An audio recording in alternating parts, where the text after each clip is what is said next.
ଜଗନ୍ନାଥ ସାଙ୍ଗମାନେ ଆଜି ଆମର ଗ୍ରାମ ଦେବତୀଙ୍କ ପାଖରେ ଆମର ଶନି ଠାକୁରଙ୍କର ସ୍ଥାପନା ହେବାର ଥିଲା। ସେଥିପାଇଁ ଆମ ଗାଁରେ ସମସ୍ତେ ମିଶିକି ଶନି ଠାକୁରଙ୍କୁ କଳସ ଯାତ୍ରା ପାଇଁ ବାହାରି ପଡ଼ିଲୁ। କାହିଁକିନା କଳସ ଯାତ୍ରା କରିକି ଯଜ୍ଞ ହେଲା ପରେ ଯାଇକି ଶନି ସ୍ଥାପନା ହେବେ।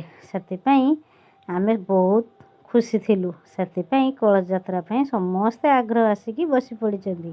ଆମେ ଆସି ପହଞ୍ଚିଲା ବେଳକୁ ସମସ୍ତେ ଆସିକି ପହଞ୍ଚି ସାରିଛନ୍ତି।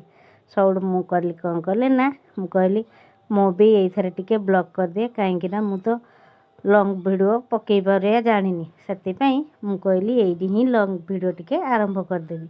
ସେଥିପାଇଁ ମୁଁ ଲଙ୍ଗ୍ ଭିଡ଼ିଓ ଟିକେ ଷ୍ଟାର୍ଟ କରିଦେଲି। ଯେହେତୁ ଆମର ଗ୍ରାମ ଦେବତୀଙ୍କ ପାଖରେ ବି ଶିବ ମନ୍ଦିର ଅଛି, କାହିଁକିନା ଶିବ ମନ୍ଦିର ପାଖରେ ବି କିଛି ଲୋକ ବସିଥିଲେ। ମୁଁ କହିଲି ଶିବଙ୍କୁ ବି ଟିକେ ଆମ ଦର୍ଶନ କରିଦେବି। ସେଥିପାଇଁ ଶିବ ମନ୍ଦିରଙ୍କର ଭିଡ଼ିଓ ବି ଟିକେ ସୁଟ୍ କରିଦେଲି। ଭିଡ଼ିଓ ସୁଟ୍ କଲା ପରେ ଆସିକି ଦେଖିଲା ବେଳକୁ ବାହାରେ ସମସ୍ତେ ବି ବସିଛନ୍ତି। ସେଥିପାଇଁ ସମସ୍ତଙ୍କର ମୁହଁ ବି ଟିକେ ନେଇନେଲି। ତାପରେ ବାହାରି ପଡ଼ିଲି ମହାବୀରଙ୍କ ପାଖକୁ।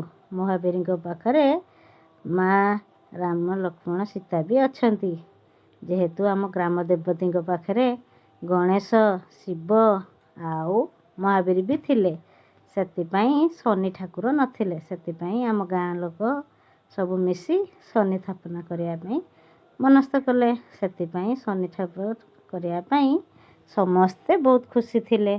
କାହିଁକିନା କଳସ ଯାତ୍ରାରେ ଯିବା ପାଇଁ ସବୁ ମାଆ ମାନଙ୍କର ହିଁ ଆଗ୍ରହ ଥିଲା। କାହିଁକିନା ଆମ ଗାଁରେ ଶନି ଠାକୁର ସ୍ଥାପନା ହେବେ। ସେଥିପାଇଁ ସମସ୍ତେ ଖୁସି ହେଇକି ବସିଥାନ୍ତି କେତେବେଳେ ଆମେ ଶନି ସ୍ଥାପନା କରିବା ପାଇଁ ଯିବୁ। କାହିଁକିନା କଳସ ଯାତ୍ରାରେ ଗଲେ ସିନା ଶନି ସ୍ଥାପନା ହେବେ, କାହିଁକିନା ଯଜ୍ଞ ବି ହେବ। ସେଥିପାଇଁ ସମସ୍ତେ ଖୁସି ହେଇକି ବସିଛନ୍ତି। ଆଉ ମୁଁ ବି ବହୁତ ଖୁସି ଥିଲି, କାହିଁକିନା ଆମର ଶନି ଠାକୁର ଆମ ଗାଁରେ ହେବେ। ସେଥିପାଇଁ ଆମ ମନରେ ବହୁତ ଖୁସି ଥିଲା। ଇଏ ହେଉଛନ୍ତି ଆମ ଗାଁର ଗୋଟେ ନନା। ଯେହେତୁ ସେ ନନା କ'ଣ କରନ୍ତି ନା ଯଜ୍ଞ କରିବେ। ସେଥିପାଇଁ ମୁଁ କହିଲି ନନା ତୁମର ଗୋଟେ ଭିଡ଼ିଓ ସୁଟ୍ କରିବି। ନନା କହିଲେ ହଉ ଠିକ୍ ଅଛି, ମୁଁ ବି ଟିକେ ନାଚିଦିଏ। ସେଉଠୁ ସେ ଟିକେ ନାଚିଦେଲେ। ସେ ନାଚିବା ଭିତରେ ମୁଁ ଟିକେ ତାଙ୍କ ଭିଡ଼ିଓ ସୁଟ୍ କରିଦେଲି। ଆପଣମାନଙ୍କୁ ଭଲ ଲାଗିଥିବ ନିଶ୍ଚିନ୍ତ ଆମ ନନାଙ୍କ ନାଚ। ଆମେ ସବୁଠୁ ବାହାରି ପଡ଼ିଲୁ ଲାଇନ୍ ହେଇକି କଳସ ଯାତ୍ରା ଯିବା ପାଇଁ। ସବୁ ମାଆ ମାନେ କେମିତି ଲାଇନ୍ ହେଇକି ଠିଆ ହେଇଛନ୍ତି, କାହିଁକିନା କଳସ ଯାତ୍ରା ଯିବା ପାଇଁ ସମସ୍ତଙ୍କର ଆଗ୍ରହ ଥିଲା। ସେଥିପାଇଁ ସବୁ ମାଆ ମାନେ କଳସ ଗୋଟେ ଗୋଟେ ଧରି ଲାଇନ୍ ହେଇକି ଠିଆ ହେଇଗଲେ। ଯେହେତୁ କଳସ ଯାତ୍ରାରେ ଯିବେ ବୋଲିକି ଦୁଇ ଲାଇନ୍ ହେଇକି ଦୁଇ ସାଇଡ଼୍ ହେଇକି ସମସ୍ତେ ଠିଆ ହେଇଗଲେ। ଆମେ ବାହାରି ପଡ଼ିଲୁ କଳସ ଯାତ୍ରାରେ। କଳସ ଯାତ୍ରାରେ ଯିବା ପରେ କାହିଁକିନା କଳସ ବି ପୂଜା ହେବ। କଳସଟା ପୂଜା ହେଲା ପରେ ସଂକଳ୍ପ ହେଲେ ସିନା ଆମେ କଳସ ନେଇକି ଆସିବୁ। ଯେହେତୁ ସଂକଳ୍ପ କରିନୁ, ଆମେ ଉପାସ ଥିଲୁ। ନନା ସବୁଠୁ କହିଲେ ତୁମମାନଙ୍କର କଳସ ନିଜ ନିଜ ଜାଗାରେ ରଖିକି ବସି ପଡ଼। କଳସରେ ବସି ପଡ଼ିଲା ପରେ ଆପଣମାନେ ଯିବେ କଳସ ଯାତ୍ରାରେ।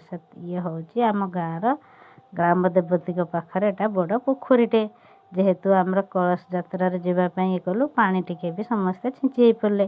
ପାଣି ଛିଞ୍ଚି ହେଇ ପଡ଼ି କଳସ ଯାତ୍ରାରେ ଆମେ ବାହାରି ପଡ଼ିଲୁ। ଆପଣମାନଙ୍କୁ ଭିଡ଼ିଓଟି ନିଶ୍ଚିନ୍ତ ଭଲ ଲାଗିଥିବ। ରହିଲି।